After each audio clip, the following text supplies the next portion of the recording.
Hey everybody, welcome back to the Trading Post. Today we're here with Isabella Robbins, and this is our second episode. We're excited that she was in town for your niece's promotion, right? Okay, so we ran into each other yesterday at the coffee shop. What's Hogan Espresso? Yeah, so we are just here to talk about what Izzy's up to lately, and you can introduce yourself. Okay. Yeah. Hi, I'm Isabella Robbins. I grew up in Tuba. I'm from Cameron. Currently, I'm an art historian. I'm getting a PhD in art history. I teach art history. I curate sometimes. I have a show up at the ICA in Santa Fe right now called Not Here But There, which is a thesis exhibition of the IAIA MFA Studio Arts program. Featuring 6 wonderful artists. So if you get a chance to do that, definitely encourage to go see the show. I'm an auntie.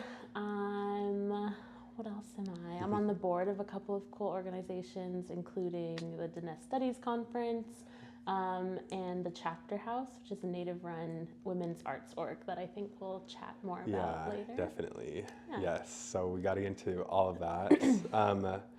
And yeah, I mean, we can. I haven't seen you in like 10 years, really. So we can talk about that. You were in the grade above me. I was class of 2014, 2013. Mm-hmm. And I remember you since we were like little. Yeah. Yeah. I remember you since you were little. Yeah. I feel like I was the odd person out because I didn't know you very well because you went to boarding school and I went to the public school. But I know. Yeah, so that was always fun. But you did know my cousin who was in your grade. And I did know Nicole because we did ballet together. Oh, yes. And she's friends with my sister. So yeah. we were always crossing paths. And then your oldest sister was my other sister's age too. Yeah, totally. Yeah. So we're really a Tuba City dynasty family. Kind of. It's just like growing up, I just always knew people because they knew my siblings. Yeah, you know? Same. I think we're both the youngest too, so. Yes, true. So he's so-and-so's little sister, yes. Little brother, yeah. But I feel like you were such the oldest sister of the group. Like. Thank you for that, because I say that all the time. No, literally, you are the oldest sister. Like, that's always how I felt. Like, I also felt safe around you because we did like government a lot together, student government. And I was always like, Izzy's here, like my, older sister. I think we also did like an AYSO soccer camp together, and that somebody was being mean, but I feel like we were like holding it down.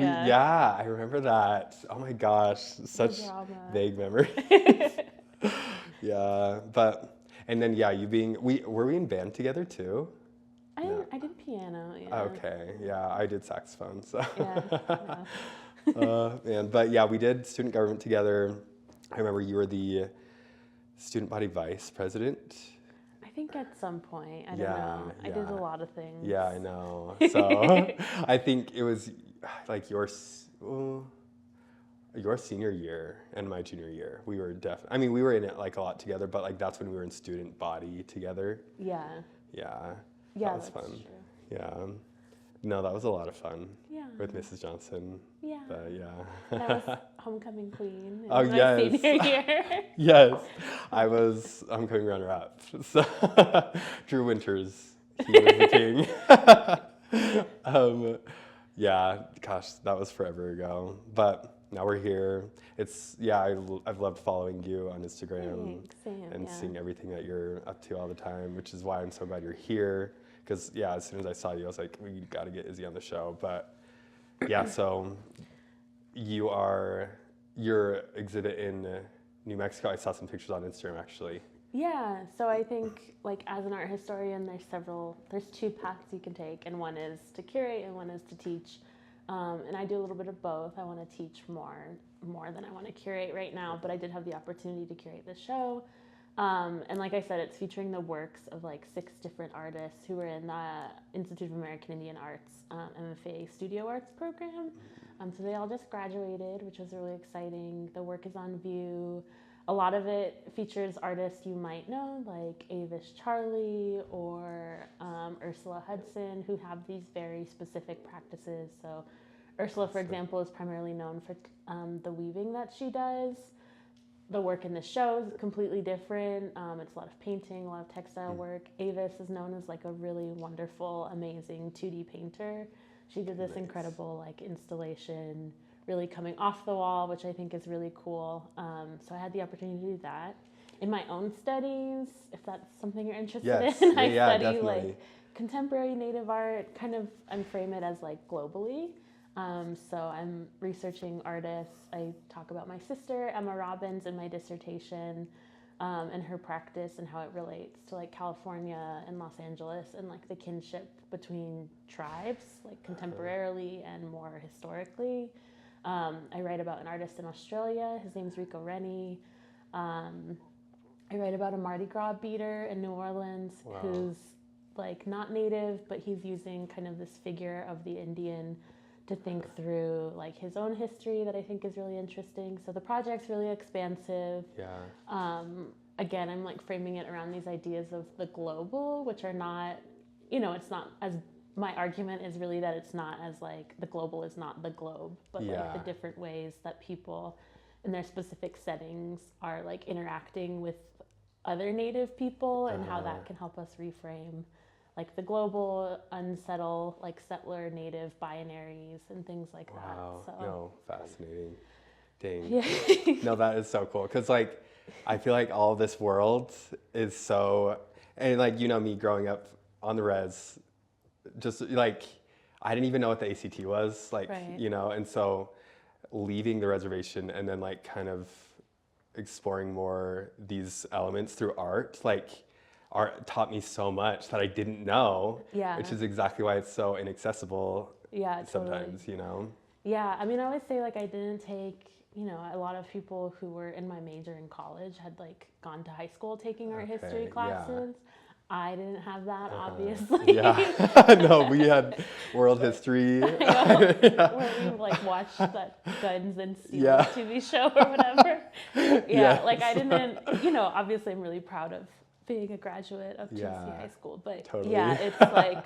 But you went to Stanford right off the bat. Like you were definitely like one of those kids here that like everybody was rooting for and just like as like an example, Yeah, and so I do like, Tuba pride all the way. But so I'm glad where I ended up. I think like the other thing I'm very real with myself about is like my work is not my life. Like it's one part of it. Like, coming home, being here, being an auntie, being a daughter, being a sister are all kind of the more important things in my life. Because I feel like that really is something that I've had to learn too, which is like, which is one reason why I moved back, because all my family is over here. I was in New York City, and it's like, how do you make, like, I feel like I was making work my life, and you really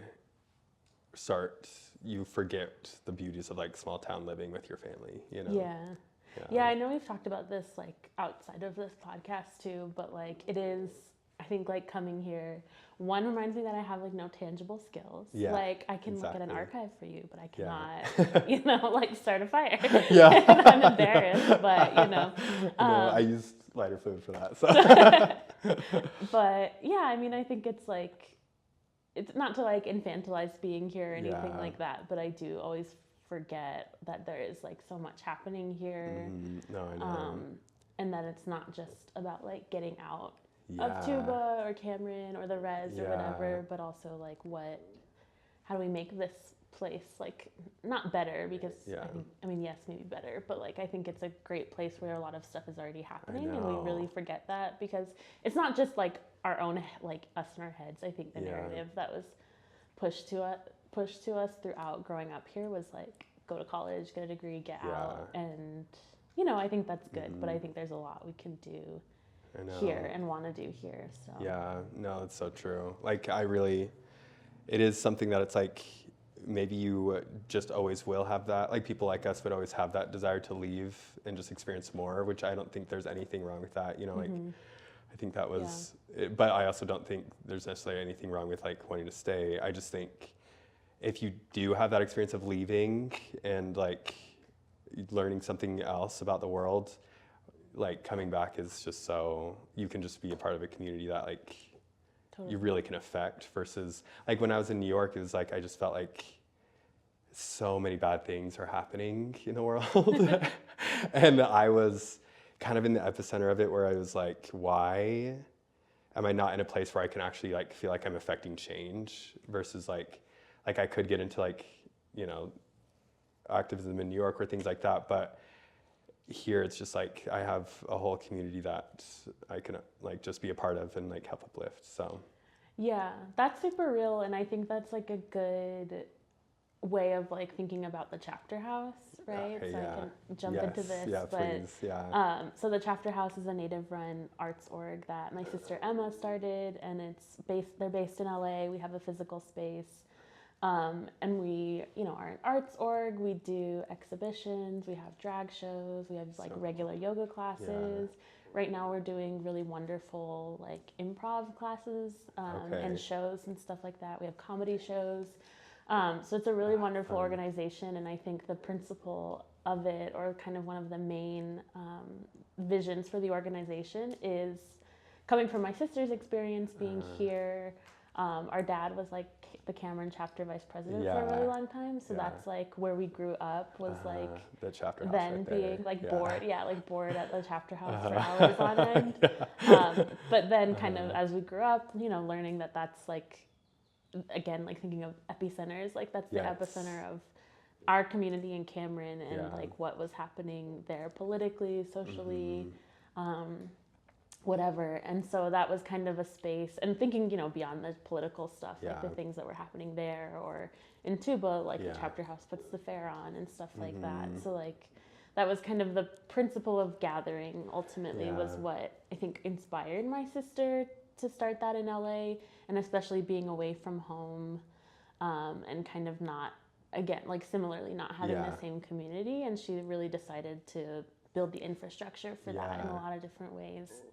No, and I've been seeing it. It's so impressive to me. Yeah, so Yeah. we've had some really great stuff going on. So if you're in LA, come visit us. Please don't forget about the chapter house. Yeah, and so I think ultimately in the future, like we want to do, and we have been able to, you know, co-sponsor events here or in Cameron. And I think that's something that we want to do more in the future. But it is this idea of, you know, gathering. And I think the other thing was the chapter house really formed kind of in the wake of Standing Rock. Okay. And thinking about, like, both Emma and I went to Standing Rock, you know, in Okay. 2016 at the height Yeah.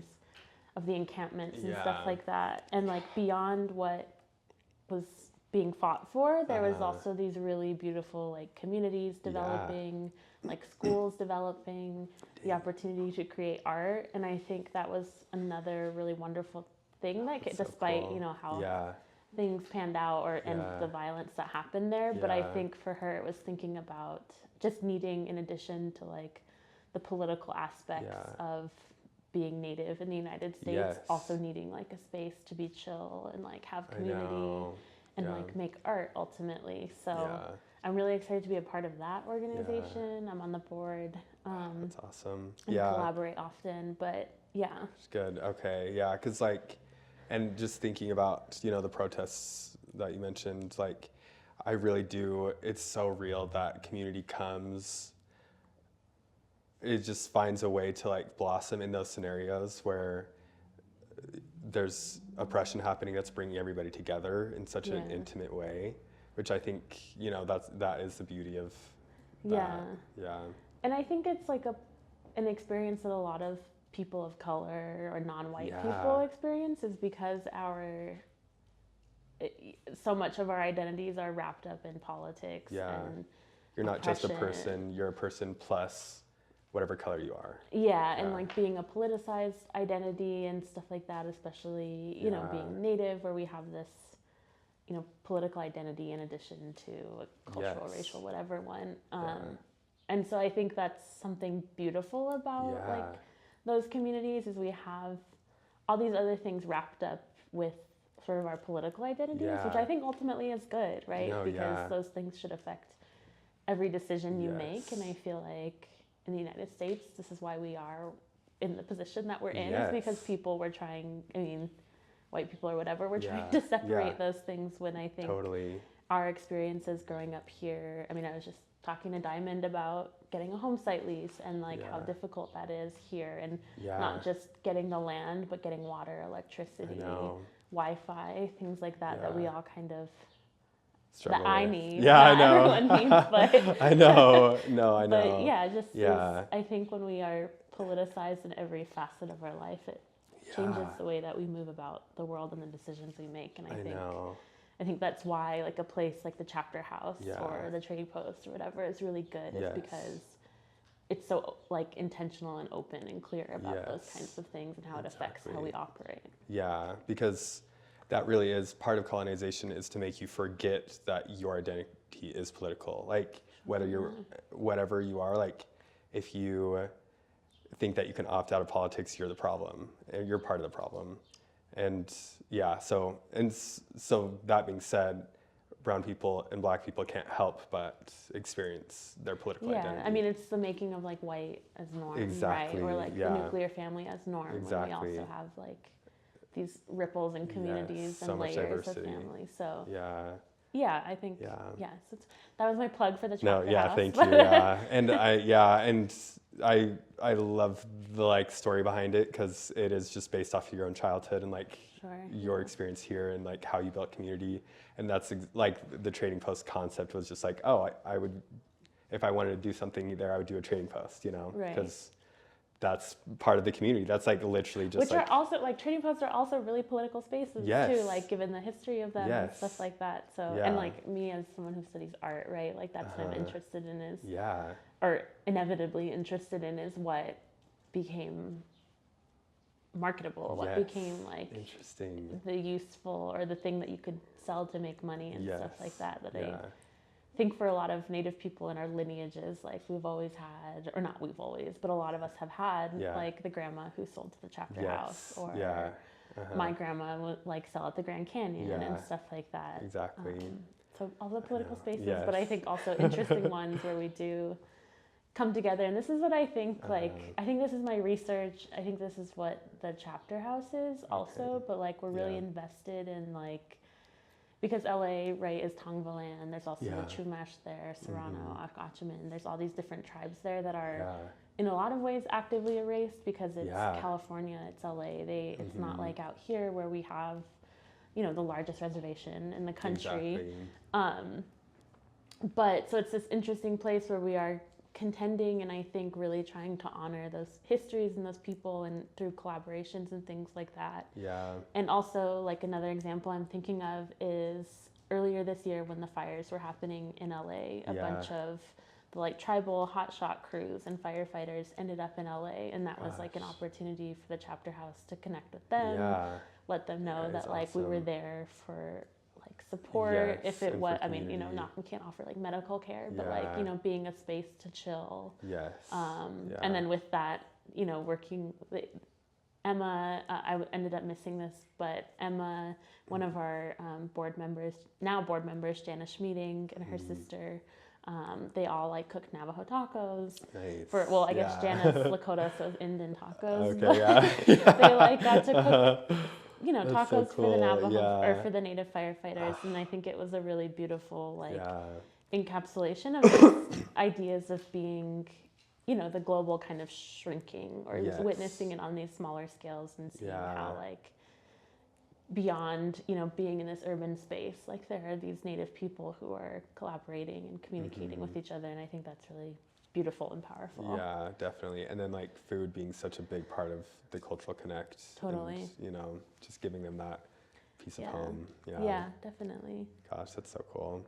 Dang, well, yeah, I mean, I feel like I have been meaning to get to the Chapter House. I just don't go to LA, but next time I'm in LA, I've been like, I look at your guys' calendar of events and I'm like, can I plan a California trip around that, you know? Yeah. And so hopefully, I know you guys are having a market in July. Yeah, Okay. so just a big plug for that is Yeah. July 6th, we're having our second annual Indian Flea, is what they're calling Okay. it. Again, Jana, who's a wonderful board member, helped us kind of conceive of that.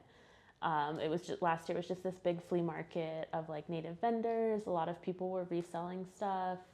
And I think for Jana, that kind of came out of her experiencing other flea markets in LA and them not being size inclusive, or them not, just letting her in, like, not that they were denying, I don't know exactly how it happened, but like, there just not being a space for her. Dang, and so this was the opportunity to kind of just take that into her own hands and do it. Good, yeah. And I'm really excited because I think this year will be even bigger than last year. I know there's supposed to be a comedy show. I think we're planning a comedy show. I mean, James and Ernie, are they still active? Oh my God, I don't even know. But it's like, last year I think we had Jana Schmeeding, who, if you don't know, she was on Res Dogs and Rutherford Falls. Okay. She's so funny. Yeah, and Res Dogs, she was on the Navajo Nation when she, like, her guest, right? Or no? I don't know. Okay. Yeah, I don't know, but she does stand-up comedy. Brian Bahi, who's Navajo and Hopi, he's hilarious. Oh wait, yes. Yeah, I think know. some yeah, other I follow folks, him. so. I followed him on Instagram for a while now. Yeah. Yeah. So that's really exciting. And we just have, like, we regularly have yoga. We are going to eventually be in a period of transition, finding a new space, and because my sister just had a baby, but we do have, like, consistently have really exciting things happening, and partner with a lot of other LA orgs, so I don't think we'll ever disappear for too long. Yeah. Okay, cool. Yeah, I mean, I think the Trading Post has, like, so many similar aspirations of like community building here, and then obviously it would be so cool if we could collaborate with the chapter house ever, and just because really here, I also think it's interesting that you say just what is marketable among Indigenous artists, because that's kind of like part of the goal of this organization, is to like help break out of that pan-Indian identity maybe that some people feel restrained to, that are Indigenous and that are even trying to reconnect with that identity, but just allowing their art to be what it is too, and like know that is marketable in its own way, Yeah, totally. And I'm a pan-Indian apologist. Okay, because I feel like, one, Please. I think things are always more specific than we think they are. Yeah. And two, I do think it is kind of almost operates as like an alternative globalization. Again, talk about this in my dissertation. Okay, cool. But like, I do think there is something beautiful about, like, yes, specificity always good, and knowing, what is yours, what isn't, kind of thing is good. But I think often about like ribbon skirts, or like the fact that we all use like abalone shells and stuff like that. Like, I think those are kind of remnants of these more like ancient ancestral trade routes and things like that. So I almost feel like the sharing, even though again, like, some things deserve specificity, like I think ribbon skirts come from the plains and stuff like that. Like, we should all learn those histories, but I really think about that often in my like dissertation writing and research, but also I'm writing about my sister's work, right? So in addition to starting this org, she's also an artist, and she works a lot with like what she calls like pan-Indian materials, and it's a lot of sort of these, it's things like stereotypes, like the red man in the headdress kind of thing, like the staged images that end up circulating as like postcards and stuff like that I think are really interesting, because they do have, like, when you start digging into the archives or just Googling really, like, where do these materials come from, you learn a lot. And I think it's interesting to kind of extrapolate the histories of those symbols and objects and aesthetics, because they do mean a lot, or they have these specific origins, but they also signal to like just these histories that like Native people have always traded with one another and communicated with one another. And I think settler colonialism destroyed a lot of those relationships, but I do think, they still pop up. Again, thinking about like these pan-Indian things, or these things we dismiss as pan-Indian. So I'm an apologist, but no, please, but I also like understand the very real, like glossing over or being, non-specific is damaging too. But and I think it is a little bit of a journey to like get there, especially for kids that have grown up under like really deep colonization since like the 70s, 80s. Like, I feel like that there's been generations now of people that don't understand the history behind a lot of this stuff. If you grew up on the reservation, they don't teach this. Like, and so it is a little bit like you have to come. It's hard to understand exactly the context until you grow up, and like and then you have to understand, okay, this is this context, and then there's even more context on top of that. Of Totally. like, Yeah. okay, this is the reality of things, but now what does that mean about everything else? And then it's just a journey from there, you know? Yeah. Yeah. Totally. And I think, you know, growing up here, like when I went to college, I probably offended so many people because it's like, if you're native, why did you not grow up on the res? Like, if you're, I know. like my I know. Karen from Mean Girls moment kind of thing. But I really didn't understand that. And I'm obviously half white, so you know, that easily could have been me. But and then for me, it was like, if you're from the reservation, why are you white? And that was the joke in high school when Mean Girls literally. came out. But no, you're so right. Yeah. Yeah, like we don't. I think this is why like I'm so passionate about my research. I think is because yes, I grew up in this very particular place and very particular context. But I think all the time, I mean, like Hopi's just across the street, right? Like when we drove into town this time, it was like it wasn't just. Like the signs weren't just like saying hello in Navajo and Hopi, but now it's like Paiute. And I was at my niece's promotion yesterday and they did a welcome in Hawaiian. And so like even though this space seems so isolated or its own thing or its own world, I think we're also so deeply connected in these ways that we often like don't think about or misunderstand or whatever. And I think like in my work I really want to highlight that, especially because so many of our relationships as Native people are defined by like our relationship with the settler or the U.S. government. Exactly. And so I think there's these ways that if we think about them, how we're displacing that. And I think that's really powerful. Awesome. Yeah, totally. Because, and I know the Paiute tribe, I feel like is having more and more to do here and stuff, which is great because I went to the new gym yesterday and it's the Paiute gym. Right. Yeah, which was so cool. It was where my kindergarten used to be. You went to kindergarten there too, probably. Yeah, I went to kindergarten. Yeah. So it was just such a trip to go back. And now it's like Paiute. It's there. Is it kind of one of their government buildings? Yeah, I think it's one of. Yeah. They have an office, and I don't know what the gym has to do with it, but we need that. So good. Yeah, we do.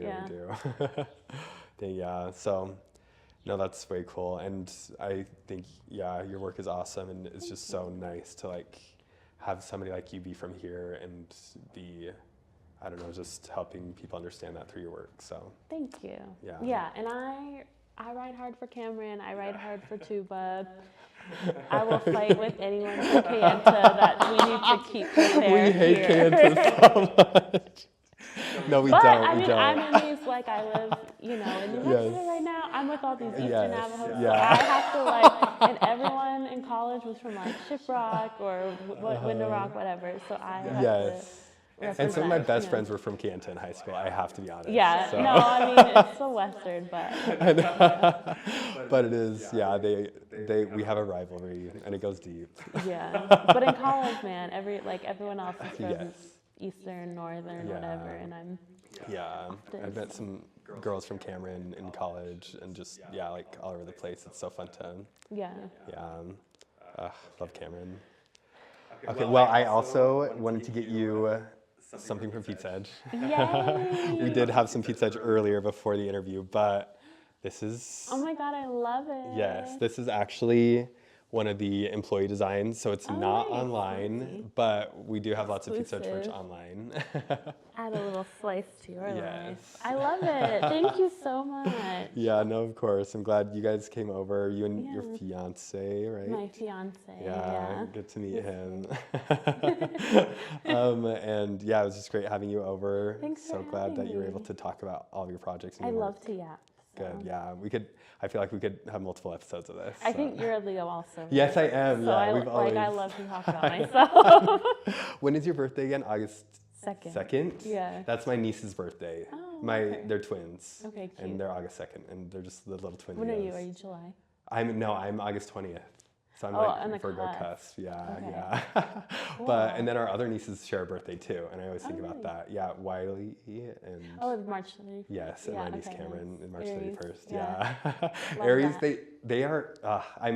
I feel like I'm getting to know the zodiac through my nieces and nephews because I'm like, this is just what baby This is what a baby Aries would do. Fiery. Yeah, I know. Wild. Yeah, that's why. Anyway, Cool. well, yeah, Love thank you that. for Well, coming. thanks for having me. I appreciate it. Yeah. Always down to chat. Yes, yeah, and you can plug your socials really quick if you haven't yet. Who am I? On Instagram, I'm isabella.shey, S-H-E-Y. That's kind of it. Don't follow me anywhere else because you don't want to see that. Yeah, and then the Chapter House LA is just, is there any underscores? I think it's just the Chapter House LA. Yeah, Okay, no perfect. underscores, Okay. spaces, but yeah, So follow us definitely there, there. come to LA, Good, yeah. and maybe we'll see you at the fair. Yes. Let's hope. July 4th, or July 6th. July 6th for the market, but we might do. Oh, never the know. fair over here. Yeah, Yes, we might please. know. Okay, Yeah. excited. Cool. Okay, thank you. Bye, everybody. Bye.